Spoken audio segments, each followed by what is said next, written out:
আপনাকে বলি বাবা আমিন সম্পর্কে। কিছু লোক মার্কেটে আছে দেখবেন মোবাইলে শুনে মুফতি হয়। কোথায় শুনে? আমরা মাদ্রাসায় পড়ে মুফতি হয়েছি, কিছু লোক মোবাইলে।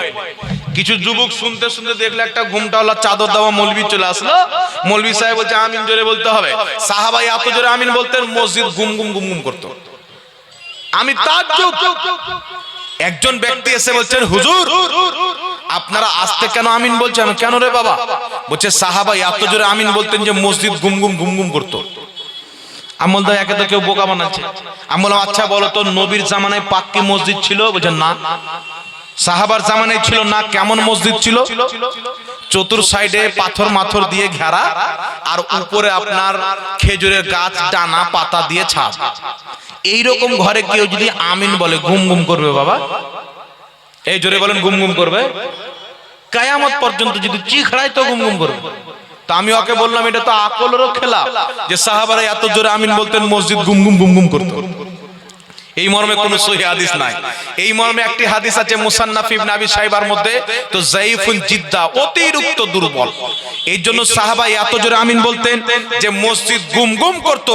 এই মর্মে কোনো সহিহ হাদিস নাই। তবে আমিন জোরে বলারও হাদিস আছে, আমিন আস্তে বলারও হাদিস আছে। আমিন জোরে বলারও হাদিস আছে, আমিন আস্তে বলারও হাদিস আছে। আবু দাউদ শরীফের মধ্যে হাদিস আল্লাহর নবী উঁচু আওয়াজে আমিন বলেছেন।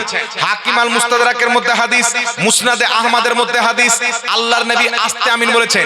ওয়াইল ইবনে হুজুর বলছেন আল্লাহর নবী পাঠ করলেন ওয়ালা দল্লিন খাফাদা বিহা সাউতাহু, নিজের আওয়াজকে আস্তে রাখলেন আর আমিন বললেন। আস্তে আমিন বললেন, নবী জোরে বলেছেন এটাও আছে, আস্তে বললেন এটাও আছে। তাহলে আমরা জোরে কেন বলি না, আস্তে কেন বলি? কারণ তো থাকবে না। কি বলেন বাবা? এইদিকে ধ্যান দেন। কোন দিকে ধ্যান দিচ্ছেন আপনারা? শুনেন, এইগুলো আপনাদের জীবনে কাজে লাগবে। এই বাবা, এই বাবা, এদিকে আমার দিকে তাকান, আমার দিকে তাকান, একটু লক্ষ্য করে শুনে। নবী জোরে আমিন বলেছেন, আস্তেও আমিন বলেছেন। এখন আপনাকে আমি দুটি রেফারেন্স দিচ্ছি। ইমাম বদরুদ্দিন আইনি নিজের কিতাব উমদাতুল কারির মধ্যে লিখছেন আল্লাহর নবী জোরে আমিন বলেছিলেন, সাহাবাকে শিক্ষা দেওয়ার জন্য বলেছিলেন। আরেকটি কিতাব প্রায় কমবেশ 1200 বছর পূর্বের লেখা হাদিসের কিতাব, কিতাবটির নাম হলো আল কুনা ওয়াল আসমালি দুলাবি, ইমাম দুলাবি রাহমাতুল্লাহ আলাইহির লেখা কিতাব। সেই কিতাবে হাদিস নাম্বার 1090, হাদিসের সনদ হচ্ছে সহিহ। হযরতে ওয়াইল ইবনে হুজুর বলছেন আল্লাহর নবী জোরে আমিন বলছেন। তারপরে তিনি বলছেন মা আরাহু ইল্লা ইউআল্লিমুনা, তিনি বলছেন এটা ছিল সাহাবাদেরকে শিক্ষা দেওয়ার জন্য। অর্থাৎ নবী পাক ওয়ালা দল্লিনের পর আমিন বলতে হয় সাহাবাকে জানানোর জন্য। আল্লাহর নবী জোরে আমিন বলেছেন। এই জোরে হবে না সুবহানাল্লাহ? সাহাবাকে জানানোর জন্য। কোন কিতাবের মধ্যে লেখা আছে? আল কুনা ওয়াল আসমা হাদিসের কিতাব, লেখকের নাম ইমাম দুলাবি, হাদিস নাম্বার 1090, হাদিসের সনদ টানাটান সহিহ। নবী পাকের সাহাবী ওয়াইল ইবনে হুজুর বলছেন আল্লাহর নবী সাহাবাকে শিক্ষা দেওয়ার জন্য আমিন জোরে বলেছেন। নবীর প্র্যাকটিক্যালি আমিন কি ছিল? হাকিম আল মুস্তাদরাকের মধ্যে সহিহ হাদিস, মুসনাদে আহমদের মধ্যে সহিহ হাদিস। হযরতে ওয়াইল ইবনে হুজুর বলছেন আল্লাহর নবী পাঠ করলেন কারা আন নবী গায়রুল মাগদুবি আলাইহিম ওয়ালা দাল্লিন ফাকালা আমিন, আল্লাহর নবী পাঠ করলেন ওয়ালা দাল্লিন, তারপরে আমিন বললেন। খাফাদা বিহা সাউতাহু, নিজের আওয়াজকে নীরবে রাখলেন, আস্তে রাখলেন। অর্থাৎ আল্লাহর নবী আস্তে আমিন বললেন, এটা নবীর প্র্যাকটিক্যালি আমল। নবী জোরে আমিন বলেছেন এটা শিক্ষা দেওয়ার জন্য। তো যেটা শিক্ষা দেওয়ার জন্য বলেছেন ওটা সুন্নাত হবে না যেটা প্র্যাকটিক্যালি বলেছে ওটা সুন্নাত হবে বাবা? জোরে বলেন। যেটা নবী প্র্যাকটিক্যালি আমিন বলেছেন আস্তে আস্তে আমিন বলাটাই সবচাইতে উত্তম। জোরে আমিন বলাটার চাইতে বেশি উত্তম হচ্ছে আস্তে আমিন বলা। এই জন্য 500 জন ফুকাহায়ে কেরাম ফাতাওয়া হিন্দিয়ার মধ্যে বলেছেন আস্তে আমিন বলা নবীরও সুন্নাত, সাহাবারও সুন্নাত। জোরে বলেন সুবহানাল্লাহ। একাধিক সাহাবা থেকে বর্ণিত, তিনারা বলতেন তিনটি জিনিস আস্তে বলতে হয়। আউযু বিল্লাহ বিসমিল্লাহ আস্তে বলতে হয়, তাউজ যাকে বলা হয়। তারপরে রব্বানা লাকাল হামদ আস্তে বলতে হয়, আমিন আস্তে বলতে হয়। নবী আস্তে আমিন বলেছেন, সাহাবাও আস্তে আমিন বলেছেন। সুতরাং যেখানে আস্তে আমিন বলা হয় সেখানে জোরে আমিন বলে বিভ্রান্তি তৈরি করা মূর্খামো ছাড়া কিছু নয়। কথা বুঝতে পারছেন? সৌদি আরবে হাম্বলি মাযহাব লাগু আছে। ইমাম আহমদ বিন হাম্বলের নিকটে জোরে আমিন বলাটাকে তিনি জোরে আমিন বলার হাদিসের প্রতি তিনি মাসলা দিয়েছেন, ফতোয়া দিয়েছেন। তো উনার মান্যকারী ওখানে আছে, তো ওরা জোরে আমিন বলে আমরা কি ঝগড়া করতে যাই? এই জোরে বলেন ঝগড়া করতে যায়। কিন্তু এই গেলেতে যারা আস্তে আমিন বলে, যারা জোরে আমিন বলে, এরা মনে করে যে আস্তে আমিন বলাটা বিদআত আর জোরে আমিন বলাটা সুন্নাত। যারা আস্তে আমিন বলাকে অবৈধ মনে করে জোরে আমিন বলে, এদের নামাজ বাতিল বাতিল বাতিল। নবীর একটা সুন্নাতকে বিদআত মনে করে, অবৈধ মনে করে, আর একটার প্রতি যদি আমল করে তার নামাজ হবে? এই জোরে বলেন নামাজ হবে? নবীর সুন্নাতকে ছোট মনে করা, এটা ইমানেরও খাতরা, বেঈমান হয়ে মরার সম্ভাবনা রয়েছে। এই জন্য খবরদার, নামাজে হাত বাঁধতে হবে নাভির নিচে। কোথায় বাঁধতে হবে জোরে বলেন? এই জোরে বলেন কোথায় বাঁধতে হবে? হাত বাঁধতে হবে নাভির নিচে। আমিন বলতে হবে আস্তে, বারবার রাফায়ে দেন। নবী পূর্বে করেছেন, পরে ছেড়ে দিয়েছেন। তিরমিজি শরীফের মধ্যে হাদিস, আব্দুল্লাহ ইবনে মাসউদ রাদিয়াল্লাহু তাআলা আনহু বলছেন, আমি তোমাদেরকে কি নবীর নামাজ দেখাবো না, কেমন ভাবে নবী নামাজ পড়তেন? লোকজন বললেন দেখান। তিনি নামাজ পড়লেন, একবারই রাফায়ে দেন করেছেন। ইমাম তিরমিজি বলছেন হাদিসটি হাসান। নাসিরউদ্দিন আলবানী ওয়াহাবিদের গুরু বলছেন হাদিসের সনদ হচ্ছে সহিহ। আমার জানা মতে লামাযহাবীদের 5 থেকে 6 জন ইমাম হাদিসটিকে সহিহ বলেছেন। আল্লাহর নবী পূর্বে রাফায়ে দেন করতেন, পরে নবী রাফায়ে দেন ছেড়ে দিয়েছেন। হযরতে বারা তিনি বলছেন রাফায়ে দেন এমন একটি জিনিস আল্লাহ নবী প্রথম করেছেন, পরে ছেড়ে দিয়েছেন। মুসান্নাফ ইবনে আবি শাইবার মধ্যে সহিহ হাদিস, হযরতে আলী নামাজ পড়তেন, রাফায়ে দেন করতেন না। আব্দুল্লাহ ইবনে উমর নামাজ পড়তেন, রাফায়ে দেন করতেন না। বুখারীতে হাদিস, তিনি রাফায়ে দেন করতেন। মুসান্নাফ ইবনে আবি শাইবার মধ্যে হযরতে আব্দুল্লাহ ইবনে উমরের ছাত্র মুজাহিদ বলতেছেন, আমি তিনার পিছে দীর্ঘ বছর নামাজ পড়েছি, তিনি তাকবীরে তাহরিমা ব্যতীত দ্বিতীয়বার কোথাও হাত উত্তোলন করতেন না। তো বুঝা কি গেল? নবী পূর্বে রাফায়ে দেন করতেন, সাহাবাও করতেন। নবী পরে ছেড়ে দিয়েছেন, সাহাবাও ছেড়ে দিয়েছেন। এই জন্য রাফায়ে দেন করা মানসুখ হয়ে গেছে। রাফায়ে দেন না করা এটাও নবী মুস্তাফার সুন্নাত। জোরে বলেন সুবহানাল্লাহ। আর আপনাকে কি বুঝাবে জানেন? মক্কাতে রাফায়ে দেন হয়, মদিনাতে রাফায়ে দেন হয়। তো মক্কাতে ওরা বলে আমরা হাম্বলি মাযহাব মেনে রাফায়ে দেন করে। আর যদি কোনো মুজতাহিদ গবেষণা করে ফতোয়া দেয়, তার ফতোয়াটা যদি ভুল হয় তবু এক নেকি পাওয়া যাবে, তার মাসলাতে আমল করনে বলা এক নেকি পাবে, গুনাহ হবে না। এটা মুজতাহিদের ইজতিহাদ। আল্লাহর নবী বলছেন, যখন কোনো মুজতাহিদ ইজতিহাদ করে মাসলা বের করবে কোরআন হাদিস থেকে, যদি ভুল হয় এক নেকি পাবে, সঠিক হয় তাহলে 2 নেকি পাবে। তাদের ভুলটাকে ভুল বলে না, খাতায়ে ইজতিহাদি বলে। কথা আমার বুঝতে পারছেন কি পারেন না বাবা? তো মক্কাতে তারা বলে আমরা ইমাম আহমদ বিন হাম্বলকে মানি, তিনার মাসলাক হচ্ছে জোরে আমিন বলা যাবে, তাই তারা বলে। আর ইমামে আযম আবু হানিফার মাযহাব কি? আস্তে আমিন বলতে হবে। এর পক্ষে নবীর বিশুদ্ধ হাদিস এবং কড়া দলিল রয়েছে। যারা জোরে আমিন বলে তাদের চাইতে শক্তিশালী দলিল হচ্ছে আস্তে আমিন বলার। সুবহানাল্লাহ হবে না? আর এই গাধারা আস্তে আমিনকে অবৈধ মনে করে জোরে আমিন বলে, এদের নামাজ বাতিল, এদের নামাজ আল্লাহর দরবারে কবুল হবে না। আর নামাজ কি করে কবুল হবে? দিল में नहीं है इश्क नबी, मस्जिद में जाके सर ठुकने से क्या फायदा। অন্তরে যদি রাসূলুল্লাহর আদব না থাকে, ঈমান না থাকে, মোহাব্বত না থাকে, মাথা ঠুকে কোনো লাভ আছে বাবা? এই জোরে বলে নামাজ কবুল হবে? ইয়াজিদও নামাজ পড়তো, হুসাইনও নামাজ পড়তো। ইয়াজিদের নামাজ কবুল না হুসাইনের নামাজ কবুল? জোরে বলেন। ইমাম হুসাইনের নামাজ কবুল। এই জন্য খবরদার। আচ্ছা, যারা নামাজ পড়ছেন নামাজি মানুষ, আর যারা পড়েন না তারাও অবশ্যই নামাজ পড়বেন। আল্লাহ পাক সকলকে নামাজি বানাক। সকলে পড়েন আল্লাহুম্মা আমিন। আপনারা সবাই রোজা ছিলেন তো?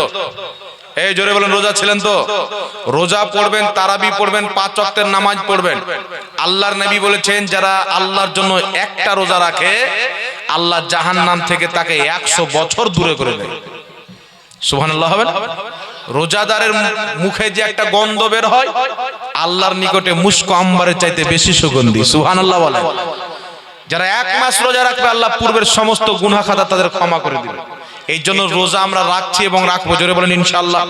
এবার তারাবির ব্যাপারে একটা মাসলা বলে দিই। রমজান মাসে আমরা তারাবি কত রাকাত পড়ি বাবা? হ্যাঁ, 20 রাকাত তারাবি পড়ি। আর কিছু লোক আছে কি 8 রাকাত পড়ে। আপনাদের দিকে আছে নাকি? আল্লাহ হেফাজত করুন। নাই তো আলহামদুলিল্লাহ। কিছু লোক ইউটিউবের মধ্যে বলে যে তারাবির নামাজ 8 রাকাত নবী পড়েছেন। বলে কি বলেন না? আহলে হাদিস বলে 8 রাকাত পড়েছেন। তাকে বলেন দলিল কি? বলবে বুখারী শরীফের হাদিস। কোন হাদিস? ওই যে মা আয়েশা সিদ্দিকা বলছেন নবী রমজানের বাইরে 11 রাকাতের বেশি পড়তেন না। তার মানে নবী 8 রাকাত তারাবি পড়তেন, 3 রাকাত ভিতর পড়তেন, কিন্তু এই বেটা 1 রাকাত ভিতর পড়ে। বুঝতে পারছেন? সব থেকে চিটা। তো মায়েসার এই হাদিস দিয়ে তারাবির রাকাত সংখ্যা প্রমাণ করা আহলে হাদিসদের মূর্খামো ছাড়া কিছু নয়। কারণ ইবনে তাইমিয়া মাজমুয়া ফাতাওয়ার মধ্যে লামাযহাবীদের গুরু লিখেছেন যে মায়েসার হাদিসের মধ্যে ইস্তিরাব রয়েছে, কারণ নবী থেকে 13 রাকাতও প্রমাণিত আছে। সুবহানাল্লাহ। 13 রাকাত আছে, 7 রাকাতের কথা আছে, বিভিন্ন হাদিস বর্ণিত হয়েছে। ইমাম ইবনে হাজার আসকালানী ফাতহুল বারীর মধ্যে লিখছেন মায়েসার হাদিসের মধ্যে ইস্তিরাব রয়েছে। নাসাবা বাযুহুম ইল্লাল ইস্তিরাব, এই হাদিসের মধ্যে ইস্তিরাব রয়েছে। লামাযহাবীদের গুরু সিদ্দিক হাসান আউনুল বারীর মধ্যে লিখছেন মায়েসার হাদিসের মধ্যে ইস্তিরাব রয়েছে। নাসাবা বাযুহুম হাদিসাহা ইল্লাল ইস্তিরাব, এই হাদিসের মধ্যে ইস্তিরাব রয়েছে। আর ইবনে তাইমিয়া বলছে এটা তাহাজ্জুদের হাদিস, সিদ্দিক হাসান বলছে আউনুল বারীর মধ্যে তাহাজ্জুদের হাদিস, ইবনে হাজার আসকালানী ফাতহুল বারীর মধ্যে লিখছে এটা তাহাজ্জুদের হাদিস। আর তাহাজ্জুদ আর তারাবি দুটো এক নামাজ না আলাদা নামাজ? এই জন্য বলেন এক না আলাদা নামাজ? লামাযহাবেরা বলে 11 মাস পড়লে তাহাজ্জুদ আর রমজানে পড়লে তারাবি। মানে বাড়িতে থাকলে আব্বা তো আব্বা, আর বাড়ি থেকে বেরিয়ে গেলে খালু হয়ে যাবে। মানা যায়? এটা মানা যাবে? তারাবি আলাদা, তাহাজ্জুদ আলাদা। মায়েশা বললেন নবী রমজানের বাইরে 11 রাকাতের বেশি পড়তেন, এর মানে বুঝে নিতে হবে এটা তারাবি নয় তাহাজ্জুদের হাদিস। কারণ রমজানের বাইরে তাহাজ্জুদ হয়, রমজানের মধ্যে তারাবি হয়, রমজানের বাইরে হয়। তাহাজ্জুদ 12 মাস হয়, কিন্তু তারাবি 12 মাস হয় না। মায়েশা 12 মাসের কথা বলেছেন, এটা তাহাজ্জুদের হাদিস, তারাবির হাদিস নয়। আর তাও এই হাদিসের মধ্যে ইস্তিরাব রয়েছে। জোরে বলেন না সুবহানাল্লাহ। এই জন্য এই হাদিস দিয়ে তারাবির নামাজ প্রমাণ করা যাবে না। আহলে হাদিসদের ইমাম কাজী শওকানী নাইনুল আওতারের মধ্যে লিখতেছে রাসূল সাল্লাল্লাহু আলাইহি সাল্লাম থেকে তারাবির রাকাত সংখ্যা প্রমাণিত নাই, অর্থাৎ নবী পাক থেকে সহিহ হাদিসের মাধ্যমে তারাবির রাকাত সংখ্যা প্রমাণিত নাই। নবী থেকে 20 রাকাতের হাদিস আছে, হাদিসটা যঈফ। 8 রাকাতের যে হাদিস পেশ করা হয় ওই হাদিস হচ্ছে যঈফ। আর বুখারীর হাদিস হচ্ছে মুস্তারিব। এই হাদিসের মধ্যে ইস্তিরাব রয়েছে, প্লাস তাহাজ্জুদের হাদিস। এইবার আপনাকে আমি বলছি শুনেন, নবী পাক সাল্লাল্লাহু আলাইহি সাল্লামের হাদিসটা তাহাজ্জুদ বলে আখ্যায়িত করেছে মুহাদ্দিস ইবনে হাজার আসকালানী সিদ্দিক হোসেন লামাযহাবীদের গুরু। এখন আপনাকে বলবো তাহাজ্জুদ তারাবি দুটো আলাদা নামাজ। যেই ওয়াহাবি বলে তাহাজ্জুদ তারাবি এক, সে হচ্ছে মিথ্যুক এবং কাযযাব, তার এই পক্ষে কোনো দলিল দেখাতে পারবে না। কিন্তু আমি আপনাকে দলিল দিচ্ছি, আহলে হাদিসদের গুরু যার নাম হচ্ছে সানাউল্লাহ আমৃতসারী, নিজের কিতাব ফাতাওয়া সানাইয়ার মধ্যে লিখেছেন। আর তারিখে আহলে হাদিস কিতাবের মধ্যে লেখা আছে তাহাজ্জুদ তারাবির নামাজ হচ্ছে আলাদা। তারাবি হবে প্রথম রাত্রে, তাহাজ্জুদ হবে শেষ রাত্রে। কথা বুঝছেন? আর ইমাম বুখারী তারাবিও পড়তেন, তাহাজ্জুদও পড়তেন। ইমাম ইবনে হাজার আসকালানী বলছেন যে হযরতে ইমাম বুখারী প্রথম রাত্রে নামাজ পড়তেন, কিছু নামাজ লাস্ট রাত্রে পড়তেন। প্রথম রাত্রে যেটা পড়তেন ওটাকে তারাবি বলা হয়, লাস্ট রাত্রে পড়তেন ওটাকে তাহাজ্জুদ বলা হয়। এই জন্য ইমাম ইবনে কুদামা আল মুকনি কিতাবের মধ্যে লিখেছেন, কি লিখতেছেন?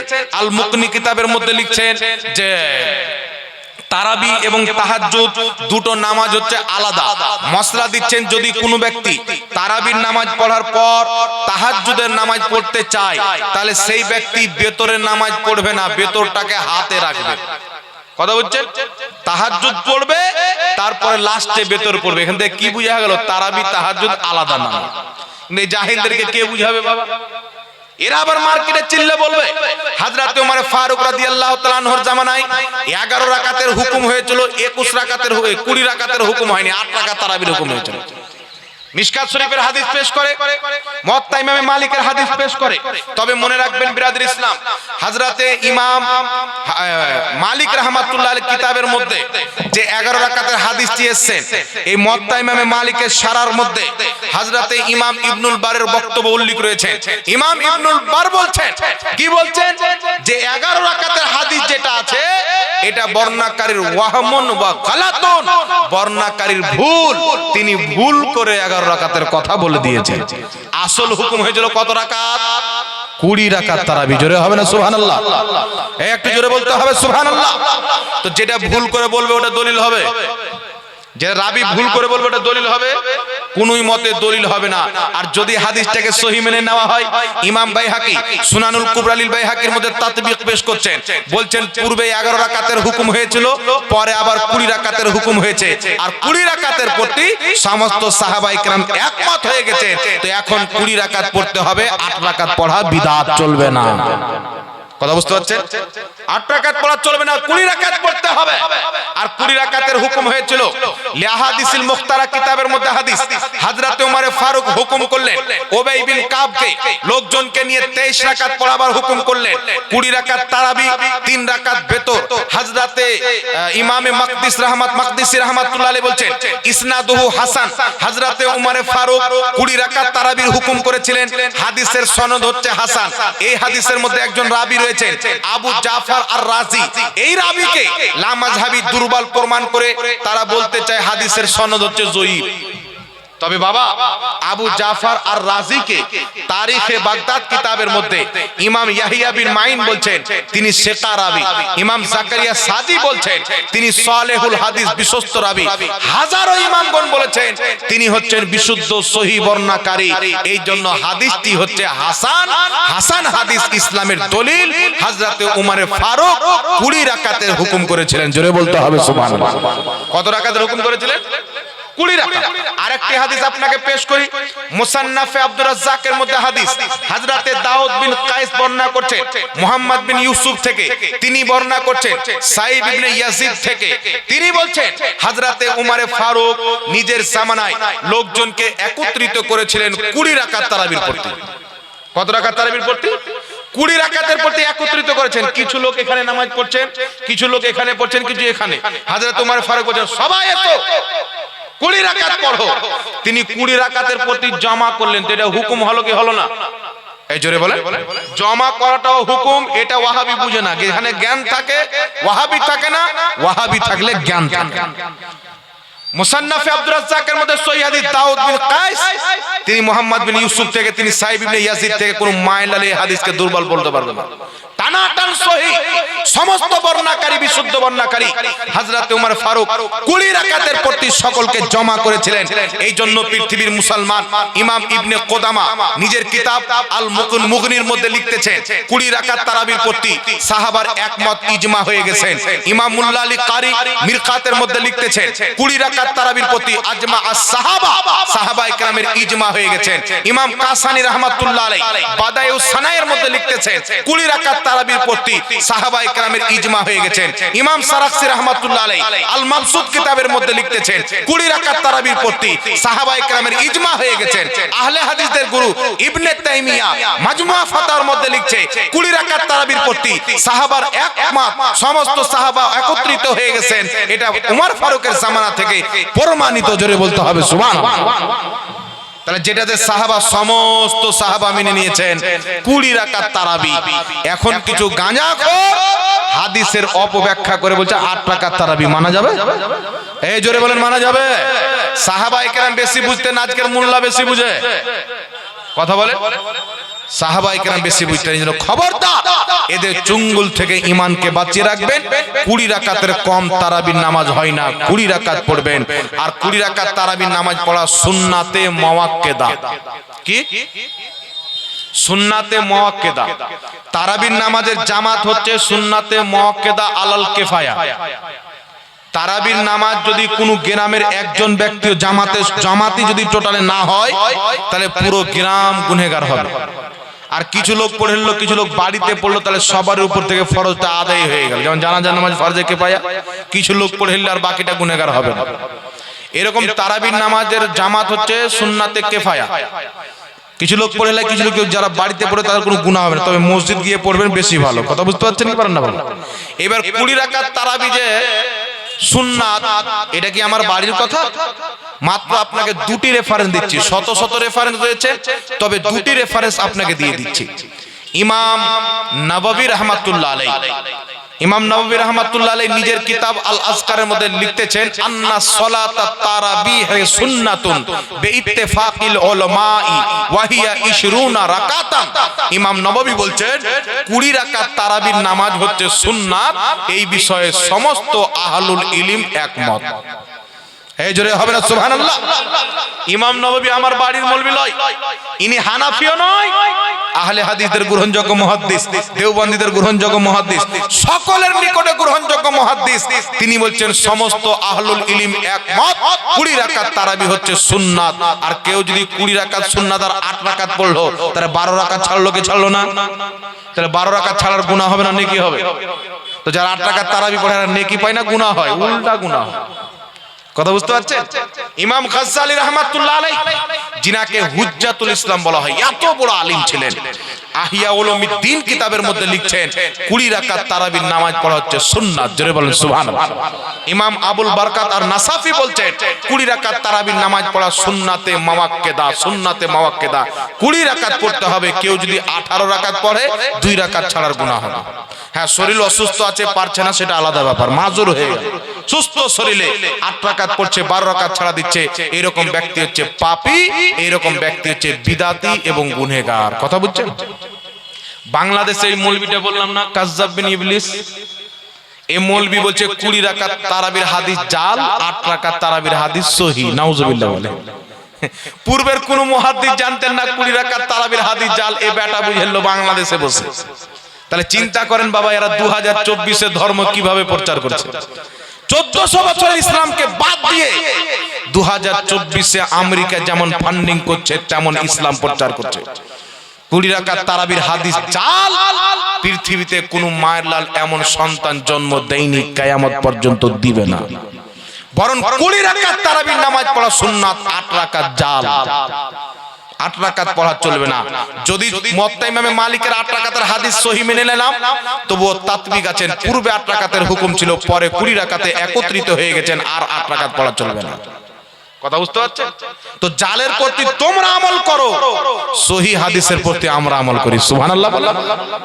এখন 8 রাকাত পড়া হচ্ছে জাল তরিকা, এটা সুন্নাত তরিকা নয়। এই জন্য বিরাদর ইসলাম, তারাবির নামাজ পড়তে হবে কত রাকাত? এই পিছের ভাই বলেন কত রাকাত পড়তে হবে? 20 রাকাত পড়তে হবে। আল্লাহ বুঝার তৌফিক দান করুক। একটু দুরূদ শরীফ পাঠ করেন। আল্লাহুম্মা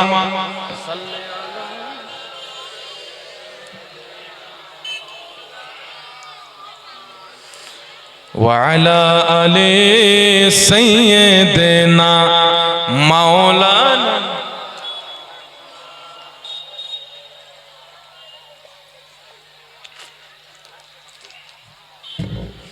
একটি মাসলা আর শুনেন ভাই, তারাবির নামাজ 20 রাকাত আমরা পড়ি 10 সালামে, 10 বার সালাম হয়। 4 রাকাত পর পর বৈঠকে আমরা একটা দোয়া পড়ি, সুবহানাল্লাযিল মুলকে ওয়াল মালায়েকুতে। এটা দোয়া পড়ি কি পড়ি না? আপনারা পড়েন। বর্তমানে কিছু মৌলবি, এরা হচ্ছে ফিততিন, আর আল ফিতনাতু আশাদ্দু মিনাল কাতল। মানুষকে হত্যা করে যতটা পাপ হয় না, ফিতনা ছড়িয়ে তার চাইতে বেশি পাপ হয়। তো ফিততিন মৌলবি বেরিয়েছেন। কিছু মৌলবি বলছেন যে সুবহানাল্লাযিল মুলকে ওয়াল মালায়েকুতে এই দোয়াটা পড়া হচ্ছে বিদআত। কিন্তু ওই মোল্লা আর বলবে না যে বিদআত কত প্রকার, শুধু বিদআত বলে চালিয়ে দিল, কিন্তু বিদআত কত প্রকার বেটা এটা বলবেন না। হযরতে আব্দুল্লাহ ইবনে উমর বলছেন চাষতের নামাজ হচ্ছে বিদআত, বিদআতে হাসানা, উত্তম বিদআত। হযরতে উমর ফারুক বলছেন বুখারীতে হাদিস তারাবির জামাত করে 20 রাকাত তারাবি পড়া হচ্ছে বিদআত, বিদআতে হাসানা, উত্তম বিদআত, খুলফায়ে রাশিদিনের সুন্নাহ। কথা আমার বুঝতে পারছেন কি পারেন না? কারণ প্রত্যেকটা বিদআত খারাপ হয় না, এটা আর আপনাকে বলবে না। নবী বলেছেন প্রত্যেক বিদআত পথভ্রষ্ট, প্রত্যেক পথভ্রষ্টতা জাহান্নামে। ওই প্রত্যেক বিদআত পথভ্রষ্ট এর অর্থ হচ্ছে প্রত্যেকটা খারাপ বিদআত। তবে আপনাকে বলতে চাই, এই যে 4 রাকাতে বসে 2 রাকাতে সালাম ফিরালেন, তারপরে 2 রাকাতে সালাম ফিরালেন তারাবির নামাজ, 4 রাকাত পর বসে একটি দোয়া পাঠ করেন, সুবহানাল্লাযিল মুলকে ওয়াল মালায়েকুতে সুবহানাল্লাযিল ইজ্জাতে ওয়াল আজমাতে ওয়াল হাইবাতে ওয়াল কুদরাতে। এই দোয়াটা যারা পাঠ করেন, আমিও নিজে পাঠ করি, এই দোয়াটা পাঠ করা হচ্ছে মুস্তাহাব। এর ফয়সালা পূর্বে হয়ে গেছে। বর্তমানে যেই মৌলবি বলে বিদআত, এ হচ্ছে দাজ্জাল কানা, এর চোখ থাকতে কানা। আপনাকে রেফারেন্স দিচ্ছি, রেফারেন্স দেওয়ার আগে কোরআনের একটি আয়াত শুনেন। আল্লাহ পাক বলছেন ইয়া আইয়ুহাল্লাযীনা আমানু আতিউল্লাহ ওয়া আতিউর রাসূল ওয়া উলিল আমরি মিনকুম। আল্লাহ বলছেন হে ঈমানদার, আল্লাহর হুকুম মানো, রাসূলের হুকুম মানো, ওয়া উলিল আমরি মিনকুম, উলিল আমরদের হুকুম মানো। তো এই উলিল আমর কারা? তাফসীর ইবনে আব্বাসের মধ্যে লেখা আছে এর অর্থ হচ্ছে হক্কানি ফকিদের আদেশ মানো। হাকিম আল মুস্তাদরাক কিতাবের মধ্যে সহিহ সনদে হাদিস বর্ণিত, হযরতে জাবির রাদিয়াল্লাহু তাআলা আনহু বলছেন, আল্লাহ পাকের ফরমান উলিল আমরে মিনকুম, যে হুকুম দাতাদের আদেশ মানো, এর অর্থ হচ্ছে হক্কানি ফকিদের আদেশ মানো। বাস এইবার আপনাদের সম্মুখে ওই হক্কানি দুইজন ফকির বক্তব্য উল্লেখ করছে।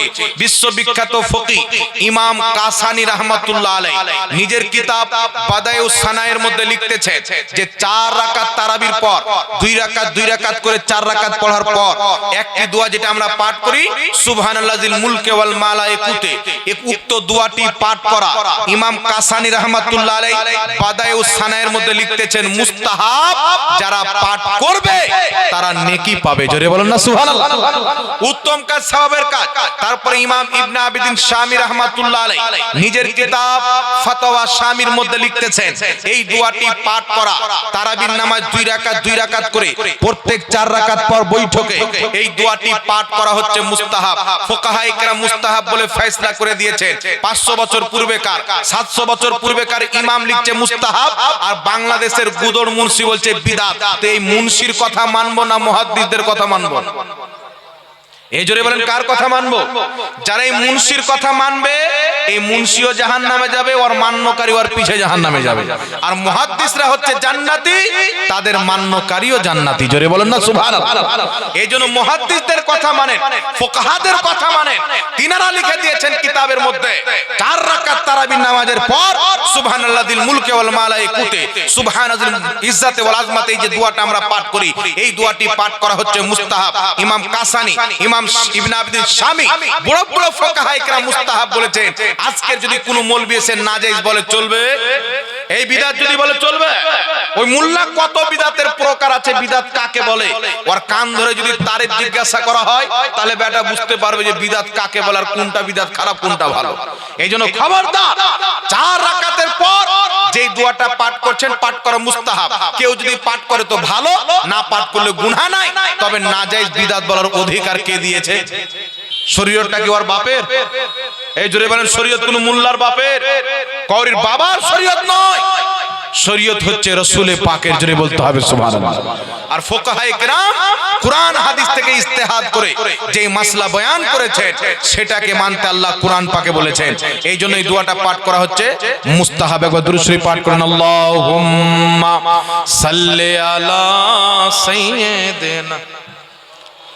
কই মুনাওয়ার ভাই বক্তা আনতে বলেন, রোজার দিন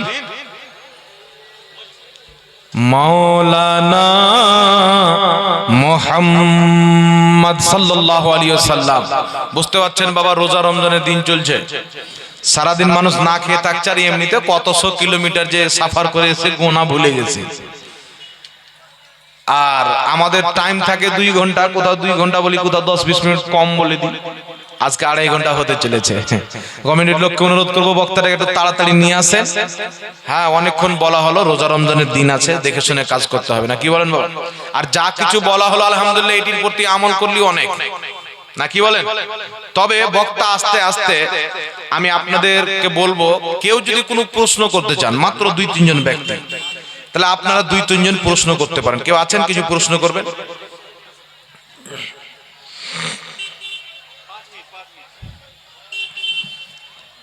হ্যাঁ, কেউ যদি থাকেন তাহলে মনে করেন, অসুবিধা নাই। আল্লাহু রাব্বু মুহাম্মাদিন সাল্লাল্লাহু আলাইহি ওয়া সাল্লামা নাহনু ইবাদু মুহাম্মাদিন সাল্লাল্লাহু আলাইহি ওয়া সাল্লামা সালাতান ওয়া সালামান আলাইকা ইয়া রাসূলুল্লাহ সাল্লাল্লাহু তাআলা আলাইহি ওয়া আলিহি ওয়া সাল্লাম। আল্লাহু রাব্বু মুহাম্মাদিন সাল্লাল্লাহু আলাইহি ওয়া সাল্লামা নাহনু ইবাদু মুহাম্মাদিন সাল্লাল্লাহু আলাইহি ওয়া সাল্লামা সালাতান ওয়া সালামান আলাইকা ইয়া রাসূলুল্লাহ সাল্লাল্লাহু তাআলা আলাইহি ওয়া আলিহি ওয়া সাল্লাম। اللهم صل على سيدنا شفيعنا نبينا حبيبنا محمد معدن الجود والكرم في المنبع العلم والحلم والحكم بارك وسلم صلاة وسلام عليك يا رسول الله صلى الله عليه وسلم. نبي نبي نبي نبي জোরে বলুন সুবহানাল্লাহ। শুনবেন বাবা, ঝাড়খণ্ডের গাজাল শুনবেন, পিছেকার ভাই শুনবেন, কে কে শুনবেন একটু হাত উঠিয়ে বলেন তো সুবহানাল্লাহ। সবাই মনে হয় রাজি নাই, তাহলে শোনাবো না। সবাই হাত তুলে বলেন তো সুবহানাল্লাহ। এই মাশাআল্লাহ।